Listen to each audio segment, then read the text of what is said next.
भगवान ने मुझे भी 2 हाथ पाँव दिया है, तो फिर किसी के आगे भीख मांगने से क्या फ़ायदा, 10 रुपया मांगने से क्या फ़ायदा। चल, मैं किसी का कमाई थोड़ी ना खा रही हूँ, मैं खुद का कमा रही हूँ, खुद का खा रही हूँ। हाँ, अगर कोई बुरा बोलेगा तो मैं क्यों पीछे हटूँगी, इसका जवाब पत्थर से देने के लिए तैयार रहती हूँ। शुरू से ही शौक था कि लड़कियों की तरह सजना संवरना, काजल लगाना। अभी भी काजल लगाई है? अभी तो काजल तो लगाना ही पड़ता है। हाँ। काजल लगाना, मेहंदी लगाना, हाँ, लड़की के तरह मटक मटक के चलना, श्रृंगार करना, ये सब मेरा बचपन से ये हॉबीज था। तो पता लगता था, मैं सोची कि मैं इतनी पढ़ी लिखी हूँ, मैं IM ग्रेजुएट। अच्छा। हाँ, प्रिंसिपल मैम मुझे निकाल दिए थे कि तुम ऐसे क्यों चलते हो, बॉयज स्कूल है ये, है ना, बॉयज स्कूल है ये, तुम लड़की के तरह यहाँ पे एक्टिविटी मत करना, ऐसे वैसे बहुत तरह के। लेकिन हम तो नेचुरल ही हैं, ऐसे हैं। जो हमारे नीतीश कुमार तकले है गंजे भी इनका चना का है गंजे। नीतीश कुमार खा चुके हैं चना? खा चुके हैं। बस सही बताइए। सही बता रहे हैं। वो भी कब खाए हैं, वो भी कहिए तो मैं डेट बाय डेट बताइए बताइए बताइए। हाँ। कैसा चल रहा है दुकान, कैसा चल रहा है? बस ठीक ठाक चल रहा है। ठीक ठाक चल रहा है। कब से लगाती हैं, कब तक लगाते हैं? हम तो लगभग 20 साल से लगा रहे हैं। हाँ, शाम 4 बजे से लेकर 9 बजे रात। इसी जगह पे? हाँ, इसी जगह। मैं आपको ये कह रही थी कि अपने समाज का एक अंश, एक हिस्सा जिसको हमने अपनाया नहीं, आज देखिए वो हमारे समाज के बीच में अपनी रोजी रोटी के लिए मेहनत कर रहे हैं। अच्छा ये बताइए, लोग आते हैं बात करने तो क्या सबसे ज़्यादा सवाल करते हैं? क्या पूछेंगे, यही सब पूछते हैं कि आपको कोई तकलीफ तो नहीं होती यहाँ पे दुकान लगाने में, कितने साल से लगा रहे हैं। बस लोग इधर उधर मतलब कि कुछ उल्टा पुल्टा तो बोल के तो नहीं जाते हैं, यही सब बात पूछते हैं। हाँ। तो बताइए कैसा लोगों का कैसा रिस्पॉन्स रहता है, लोग मतलब कैसा? देखिए, समाज में कुछ अच्छे लोग भी हैं, कुछ बुरे लोग भी हैं। जो अच्छे लोग होते हैं, जो रिस्पेक्ट की नज़र से देखते हैं, हमें रिस्पेक्ट करते हैं। और जो गलत सोच वाले होते हैं तो हम हमेशा गलत ही सोच, दूसरों के प्रति भी गलत ही सोच रखेंगे। जो खुद को गलत रहेगा वो अगले इंसान यानी दूसरे को भी वो गलत ही सोचेगा, ठीक ना। जो अच्छे लोग होते हैं तो अच्छा रिस्पांस दे के जाते हैं। अच्छा, यहाँ पे भी कोई आके आपको चिढ़ाता है या कभी कमेंट करता हो कि मतलब आप किन्नर हैं, अब आपके हाथ का नहीं खाएंगे, ऐसा कुछ? हाँ, कुछ लोग पहले वैसे करते थे लोग, लेकिन अब तो लोग पढ़े लिखे, बुरा लगता था ना? हाँ, बुरा लगता था। अब तो लोग पढ़े लिखे जागरूक हो गए, तब ऐसी बातें नहीं है, ऐसी सोच ख़त्म हो गई। ये लोगों के अंदर की सोच ये सब ख़त्म हो गई। अब पढ़े लिखे लोग जागरूक हैं, तो बस अच्छे जागरूकता सबके अंदर में है और अच्छी बातें बोलते हैं। देखिए 20 सालों से 4 प्लेट जब ये दुकान लगा रही होंगी तब किसी की नज़र पड़ी होगी या नहीं पड़ी होगी, लेकिन जब ये कहा जाता है कि एक किन्नर जो चना बेच रही है उस पर लोगों का ध्यान जरूर चला जाता है। ये इसलिए है क्योंकि चना की दुकान बहुत होगी, स्पेशलिटी इनकी ये है, खासियत इनकी ये है कि ये किन्नर होकर चना बेच रही हैं। अच्छा, आपके मतलब आपके हिस्से, आपकी बिरादरी के जो लोग हैं वो काम धंधा नहीं कर रहे हैं, अमूमन वो दुआएं दे रहे हैं, शादियों में जा रहे हैं, तो आप वो काम नहीं की, उसमें लाभ नहीं है, ये क्यों करना पड़ रहा है? ये तो परंपरा है, बधाइयाँ मांगने का, नाचने गाने की, आशीर्वाद देने की, ये तो राजा राम जी के ज़माने से ही चला आ रहा है। तो ये परंपरा को लोग अभी तक ख़त्म नहीं किए हैं और वही परंपरा चली आ रही है। और लोगों का अपना अपना सोच है, कुछ लोग पढ़ लिख के बड़े बड़े अच्छे अधिकारी में भी जा रहे हैं, अपना अपना चॉइस है। किसी को डांस पसंद है, किसी को कुछ पसंद है, उसी टाइप का मेरा हॉबी ये रहा। चना बेचने का? चना बेचने का भी हॉबी होता है? हाँ, अब क्या करें, मेरे ऊपर मजबूरी थी, ठीक ना। बचपन से ही मेरे ऊपर, मेरे घर की स्थिति खराब हो गई तो इसके लिए मेरे ऊपर ये मजबूरी पड़ गई। तो फिर मुझे आदत सी पड़ गई, ये बिजनेस करने की आदत सी पड़ गई, तो फिर मैं उस तरफ ध्यान ना देते हुए इसी में लग गए।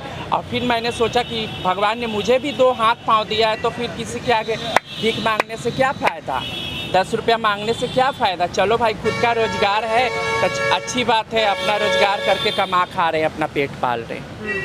तो जो ट्रेनों में जो लोग पैसे के लिए परेशान करते हैं, कई बार तो मांगते हैं, कई बार परेशान करते हैं, उनको भी लोग झुल्ला के ही भगाते हैं, कहते हैं बार बार क्यों चली आती हो, ऐसा ना आया करो, ये ना किया करो। हाँ, ये तो गलत करते हैं लोग। अब कोई 500 रुपये का नोट है, किसी के पास खुले नहीं है, ठीक है, प्यार से मांगता है, उनके लिए मैं तो ये अच्छा बोलूँगी कि चलो भाई, मजबूरी है पेट के लिए। पेट एक ऐसा चीज़ है कि जो भीख मांगने पे मजबूर कर देता है इंसान को, ठीक ना। लेकिन 10 रुपये बनते हैं, पर हेड 10 रुपये आप लोगे तो सब कोई खुशी से आपको दे के दुआएं आप दे के जाओगे। अब ये गलत नज़रिया से आप अंदर में जाओगे। किसी के पास छुट्टे पैसे नहीं, किसी के पास पैसे ही नहीं है तो क्या मैं उसे मारपीट करूं? ये बिल्कुल गलत है। अब किसी के पास 500 का नोट है, हाँ हम तुमको दे रहे हैं, खुले दे रहे हैं, वो लेके भाग जाते हैं। तो ये समाज को मतलब हिजड़े लोग को अपमानित करने वाला, ये शर्मसार करने वाला ये चीज़ होता है। जो बाकी के जो हमारे समाज के लोग हैं वो लोग बदनाम हो जाते हैं कि हिजड़े लोग बहुत गंदे होते हैं, बुरे होते हैं, ये करते हैं, वो करते हैं। एक के चलते सारे लोग बदनाम हो जाते हैं। ऐसा नहीं करना चाहिए। मेरे तरफ से यही मैसेज है, जो पब्लिक यानी जो जजमान 10 रुपये खुशी से आपको दे, वो खुशी से आपको ट्रेन में रख ले। देखिए कितना पॉजिटिव संदेश यहाँ से एक चने बेचने वाली, अब मैं ये कह दूँ किन्नर आपको दे रही हैं, ये बता रही हैं कि देखिए मेहनत करने पर ना अब आपको भी थोड़ा गले लगाना चाहिए, अप्रिशिएट करना चाहिए चीज़ों को। अब जैसे और भी जिन लोगों से मैं मिली, उनका सिर्फ एक शिकायत होता है कि मतलब जो अपने माता पिता होते हैं वो भी हमें नहीं अपनाते हैं, अपनी पहचान नहीं देना चाहते हैं, तब आप अपने गुरु के सानिध्य में जाके अपनी ज़िंदगी काटते हैं। ऐसा आपके साथ नहीं है ना? नहीं, ऐसा तो नहीं है। हम पहले भी आपको बता चुके हैं, सारे लोग एक जैसे नहीं होते हैं, ठीक ना। सारे लोग का अलग अलग सोच अलग होती है, विचार अलग होती है। हर कोई को अपना इज्जत प्यारा होता है। जिस घर में किन्नर पैदा लेते हैं, है ना, उनको तो खुद का जीवन बदनाम होता ही है, खुद का जीवन तो बदनाम होता ही है। साथ साथ माँ बाप को भी मतलब कि शिकायतें सुनने को मिलते हैं, है ना। माँ बाप को भी शिकायतें सुनने को मिलते हैं कि आपका बच्चा ऐसे चलता है, ऐसे बोलता है, लड़की वाला एटीट्यूड करता है, ये वो बहुत तरह की बात बोलता है, जिसके कारण माँ बाप को भी शर्मिंदगी महसूस होती है। तो वो शर्मिंदगी को बचाने के लिए उस लाइन में चले जाते हैं। कहने का मतलब कि अपने बच्चों को दे देते हैं। हाँ, अपने बच्चे को अडॉप्ट मतलब कि देने का नहीं, वो खुद चले जाते हैं, उनका खुद मन नहीं लगता है। तो आपके साथ ऐसा नहीं हुआ? आपके साथ ऐसा नहीं, मैं निकाल दी। हाँ, प्रिंसिपल मैम मुझे निकाल दिए थे कि तुम ऐसे क्यों चलते हो, बॉयज स्कूल है ये, है ना, बॉयज स्कूल है ये, तुम लड़की के तरह यहाँ पे एक्टिविटी मत करना, ऐसे वैसे बहुत तरह के। लेकिन हम तो नेचुरल ही हैं, ऐसे हैं, तो जो नेचुरल है तो वो तो अपना एक्टिविटी, आपको पता भी नहीं चलता है कि आपसे ये चीज़ें हो रही हैं, वो हो जाती है। हाँ, वो कितना भी अपने आप को कंट्रोल कर पाएंगे। आप लड़की हो, आपको हम बोलेंगे कि आप मर्द बन के रहो, मर्द बन के चलो, तो कितना भी आप कोशिश करोगे नहीं हो पाएगा। एक दिन कर लोगे, 2 दिन कर लोगे, फिर उसके बाद नहीं कर पाओगे। कितना भी अपने आप को प्रयास कर पाओगे, नहीं कर पाओगे कि हम अपने आप को बदले, नहीं बदल पाओगे। स्कूल से नाम कट गया तो फिर उसी स्कूल में पढ़ी कि नहीं? हाँ, फिर मैं उसी स्कूल में पढ़ी। जैसे कि फिर मेरी माँ पैरों पे गिरी, प्रिंसिपल मैम के पैरों पे गिरी कि देखिए हमारा बच्चा को पढ़ने दिया जाए, ये थोड़ा इस टाइप का है। हाँ, तो फिर मैम बोली कि ठीक है पढ़ो, लेकिन अपना एक्टिविटी को सुधार करके पढ़ो। हाँ, आज के बाद से लाली लिपस्टिक लगा के ये स्कूल में मत आना। तो आप लाली लिपस्टिक लगा के जाती थी? हाँ, मेरा शुरू से ही ये शौक था। शुरू से ही शौक था कि लड़कियों की तरह सजना संवरना, काजल लगाना। अभी भी काजल लगाई है? अभी तो काजल तो लगाना ही पड़ता है। काजल लगाना, मेहंदी लगाना, हाँ, लड़की के तरह मटक के चलना, श्रृंगार करना, ये सब मेरा बचपन से ही हॉबीज था। तो अभी क्यों नहीं तैयार हुई? अभी क्यों नहीं? अब अभी यहाँ पे दुकान कर रही हूँ तो कैसे करूँ। हाँ, यदि कहीं मैं तीर्थ स्थल पे जाती हूँ, मुझे तीर्थ यात्रा करना बहुत अच्छा लगता है। जैसे माता वैष्णो देवी हो गया, चाहे शिरडी साईं बाबा हो गया, ये सब जगह पे मैं जाती हूँ ना, तो लड़की वाला यूनिफॉर्म पहन के जाती क्या पहनती हैं? सूट? ये हूँ। साड़ी? सूट साड़ी मुझे अच्छा लगता है, मैं साड़ी पहन के लड़की की तरह सज सवर के जाती हूँ। और जो मुझे पब्लिक लोग देखते हैं तो खुद पैसे, मुझे पैसे मांगने की ज़रूरत नहीं पड़ती है। मंदिर में जाती हूँ तो खुद साक्षात भगवान मुझे मान करके 100-50 मुझे देते ही जाते हैं, मैं मांगती नहीं हूँ। मंदिर में जाके मुझे खुद देने लगते हैं और हमसे एक सिक्का भी मांगते हैं और मैं उसे आशीर्वाद देती हूँ, शुभकामनाएं देती हूँ कि माता रानी के दरबार में आप आए हो, आपकी सारी मनोकामना पूरी हो। अच्छा, आपको बुरा लगता है कि मतलब कई बार लोग गंदा नहीं, उनको भी ये लगता है कि आप हम जैसी नहीं हैं, तो वो जाने अनजाने आपको कुछ ऐसी चीज़ें बोल दें जो आपको बुरा लगता हो? आप जैसे और भी लोगों, जो और बच्चे हैं जो अनजान है तो वो बोल देते हैं कि लड़का समझ के कुछ बोल दिए, ठीक है भाई, तो वो अनजाने में उनसे भूल हुई, फिर मैं अपना एक्टिविटी दिखाती हूँ, ठीक से बात करो, तब तो वो सब सॉरी मांगने लगते, वो आप ये हो, ये समझ क्यों, क्योंकि मैं यूनिफॉर्म तो वो नहीं पहनी हूँ, ठीक है, यूनिफॉर्म वो नहीं पहनी तो चलो भाई, संजोग उनसे मिस्टेक हुई हो, मिस्टेक के कारण ऐसा वर्ड बोल दिया हो, तो फिर मैंने अपना ये दिखाती हूँ, तो दिखाने के बाद फिर वो मुझसे माफ़ी मांगते हैं, बोलते कि चलो कोई बात नहीं, फिर मैं मुझे आदर पूर्वक उससे बात विचार करती हूँ। घर में कितने लोग हैं? ये मतलब ये जो आमदनी है, हाँ, उससे पूरा घर का खर्चा चलता है? हम लोग 3 हैं, पापा, मम्मी और मैं। हाँ, पापा तो कुछ नहीं करते? नहीं, पापा का तो पैरालिसिस मार दिया। हाँ, तो उनका तो तबीयत सही नहीं रहता है, फिर भी वो क्या बोला जाए, घर में ही रहते हैं, बूढ़े हैं, उम्र भी ज़्यादा हो गई है, लेकिन बैठे बैठे जो बनता है वो भी कुछ करिए देते हैं, और हम भी करते हैं, हम मार्केट जाना, शॉपिंग वगैरह करना, और मम्मी है मेरा सलाद वगैरह काट उठ के दे देती है। मम्मी काटती? हाँ, ये सब सलाद वगैरह मम्मी ही काटती है। और भाई नहीं है? भाई बहन नहीं है? भाई लोग हैं तो वो लोग का शादी विवाह हो गया, और अपने हाँ फैमिली और बीवी बच्चों के साथ तो अपना अलग रहते हैं, खुश। अगर दूसरे बेटे पूछ रहे होते तो शायद आपको भी अलग कर देते मम्मी पापा? नहीं, ऐसी बात नहीं है, माँ बाप किसका बुरा होता है, किसी के बुरा नहीं होता, कोई ना कोई बेटा तो साथ के जरूर रखेगा। नहीं, एक बार हम किसी एनजीओ में गए थे, हाँ, तो वहाँ पे सब बच्चियाँ यही कह रही थी कि मेरे मम्मी और मेरे परिवार वाले मुझे नहीं रखे, हम कहीं और रहते। तो अगर आपके भाई लोग भी अगर मम्मी पापा को पूछते, मतलब उनकी केयर करते, तो हो सकता है वो भी आपको किसी गुरु के यहाँ भेज देते। तब तो ऐसा होता तो ये हमारे इंडिया में वृद्धाश्रम होते ही नहीं। वृद्धाश्रम का नहीं कह रही हूँ, हाँ, आप लोग माँ बाप के ऊपर ये सवाल किया जा रहा है, मेरे ऊपर सवाल नहीं है, माँ बाप के ऊपर ना, बूढ़े माँ बाप के ऊपर सवाल किया जा रहा है। नहीं, मैं आप जैसे जो बच्चे होते हैं, अच्छा, उनको मम्मी पापा ले जाके मतलब गुरु के वहाँ छोड़ देते हैं। हाँ, तो अगर आपके भाई लोग पूछते, हाँ, मतलब मम्मी पापा को पूछते, उनकी केयर करते, तो आपके माता पिता भी आपको वहीं भेज देते किसी गुरु के पास? ये तो देखा जाता, अभी हम कैसे आगे के बारे में कैसे बता दें। अच्छा, बचपन से मम्मी पापा की तरफ हाँ, से कोई तो साथ में ही रहे, मम्मी पापा के साथ में रहे, कोई भेदभाव नहीं? नहीं, मैं मम्मी का लाडला हूँ, है ना, तो मम्मी के मतलब कि कितना भी कुछ हो जाता तो मम्मी का साथ में नहीं छोड़ती। जैसे कैसे बोला जाता है, माई कुमाई हो जाती है, पूत कुपूत हो जाता है, उसी प्रकार से हम लोग एक दूसरे को अलग नहीं रह सकते। जैसे माँ, कोई के भी माँ हो, बच्चा उसका प्यारा ही होता है, और बच्चे उसके हो, बच्चे भले नादान हो जाएंगे, लड़की के चक्कर में वो इधर उधर भटक जाएंगे, बीवी का कहना सुनेंगे, माँ बाप को ठुकरा देंगे, लेकिन माँ जो होती है वो तन से पैदा करती है, ठीक ना, उसे पाल पोस के बड़ा करती है। माँ की ममता का कोई मिसाल नहीं दिया जा सकता। तो आप एक ऐसी किन्नर हैं जो अपने पूरे परिवार की जिम्मेदारी उठा रही हैं, ऐसे कहा जाए? हाँ, अपने माँ बाप को जिम्मेवारी तो उठा रहे, खुद भी आत्मनिर्भर हूँ, अपना जिम्मेवारी भी देख रही हूँ, और साथ में बूढ़े माँ बाप को भी अपना लेके। बधाई मांगने आप नहीं गई थी क्यों छोड़ दी? हाँ, मुझे अच्छा नहीं लगता था घर घर जाना, इधर उधर भटकना, गली मोहल्ले में, घर मतलब कि सोसाइटी में मुझे अच्छा नहीं लगता था। हाँ, तो मुझे लगा कि चलो भाई, मेरा तो खुद का बिजनेस है, खुद का रोजगार है। रोटी चाहिए तो सम्मान की रोटी चाहिए। हाँ, रोटी चाहिए तो सम्मान की रोटी चाहिए, ऐसी बात नहीं है, उसमें भी सम्मान है।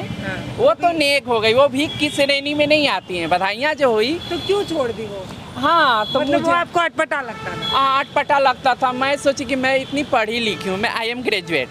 अच्छा, हाँ, अरे मैं इतनी पढ़ी लिखी कहाँ हूँ। से ग्रेजुएट है? मैं पटना एन कॉलेज से ग्रेजुएट हूँ वाह। ना, साइकोलॉजी ऑनर्स मेरा था सब्जेक्ट। हाँ, बहुत बढ़िया, बहुत बढ़िया। हाँ, तो हम सोचे कि इतना पढ़े लिखे, हम पढ़ाई लिखाई किए हैं, तब इसके पश्चात मैं घर घर जाके ताली बजा के मांगना मुझे शोभा नहीं देती। मैं सोची कि कुछ पढ़ लिख के अपने ऊपर कुछ करें, अपनी कुछ पहचान बनाएं, लेकिन उसमें भी हम सफल नहीं हो पाए। तो चलो भाई, ये हमारा दुकान ही था, नौकरी नहीं मिली, नौकरी नहीं मिली, तो चलो भाई इसी को मैं नौकरी समझ। कहीं गई थी इंटरव्यू वगैरह देने, लोग बोले होंगे? हाँ, फॉर्म वगैरह अप्लाई किए, हर जगह अप्लाई किए, लेकिन कहीं से कोई मुझे चांस नहीं मिल पाए, कहीं से भी मुझे कोई चांस। किसी मॉल वगैरह में कोई नौकरी के लिए ना, उससे अच्छा है खुद का बिजनेस। अब दूसरे को गुलामी करना से अच्छा है कि खुद का बिजनेस है, तो चलो भाई 500 रुपया कमाए, लेकिन वो मेरे पास आए। ये भी एक डर था कि किसी मॉल में जाएंगे, काम मांगेंगे तो बोलेंगे कि तुमको नहीं देंगे, ऐसा हाँ, ये भी डर होते हैं। हाँ, जरूर कहेंगे, वो तो देखते के साथ मुझे ऊपर से लेके नीचे तक देखेंगे। अब फिर उसके बाद सवाल करेंगे, क्या है तू, लड़का है कि लड़की है? है, बुरा लगता है, ये बुरा सब लगेगा। फिर उसके बाद कई प्रकार के मुझसे सवाल करते, जिसके शर्म के कारण हम उस तरफ हम गए ही नहीं। अभी भी हम कहूँ जाते हैं तो 100 बार सोचते हैं, तब कहीं डॉक्टर के पास भी जाते हैं तो 100 बार सोच के जाते हैं कि वहाँ पे का माहौल जैसा होगा, वहाँ के लोग होंगे, तो हमको सारे लोग को छोड़ के पहले हम ही को देखने लगेंगे कि ये लड़का है या लड़की है, ये क्या है ना। बहुत तरह का सवाल उत्पन्न होने के कारण मैं खुद को पीछे हट जाती हूँ। तो आप लोग ये चाहती हैं कि समाज में उस तरीके का बराबरी आपको भी मिलना चाहिए, उस तरीके का एक्सेप्टेंस मिलना चाहिए कि लोग आपको एक्सेप्ट करें, दिल से लगाएं, ये कहें कि आप भी हमारे समाज का हिस्सा हैं। हाँ, ये नहीं हो पा रहा है अभी। हो रहा है, धीरे धीरे हो रहा है लोगों के अंदर। सालों में बदला। हाँ, बदला तो 2014 में हम लोग का जब हमारी एक पहचान मिली थर्ड जेंडर की, उससे पहले तो हमारी कोई पहचान नहीं थी। लड़का का ड्रेस में तो आप मेल कहलाओगे, लड़की का ड्रेस में तो फीमेल कहलाओगे। ट्रांसजेंडर का कोई नाम है ही नहीं, बल्कि ये कोई जमाने से ही, मतलब कि महाभारत काल से ही क्या बोला जाता है, शिखंडी है ना, उस काल से ही हिजड़ों की उत्पत्ति चली आ रही है ना, उस काल से चली आ रही। लेकिन इसकी कोई ये नहीं होती थी, चर्चा नहीं होती थी, उस चीज़ को महत्ता नहीं दिया जाता था, है ना। अब धीरे धीरे लोग जैसे जैसे जागरूक हो रहे हैं, समझ रहे हैं, फिर उसके बाद जानने लगे, मुझे भी जानने लगे, हमारे जेंडर को भी जानने लगे कि हाँ, धरती पे एक ऐसे भी जेंडर होते हैं जो अभी भी चले आ रहे हैं।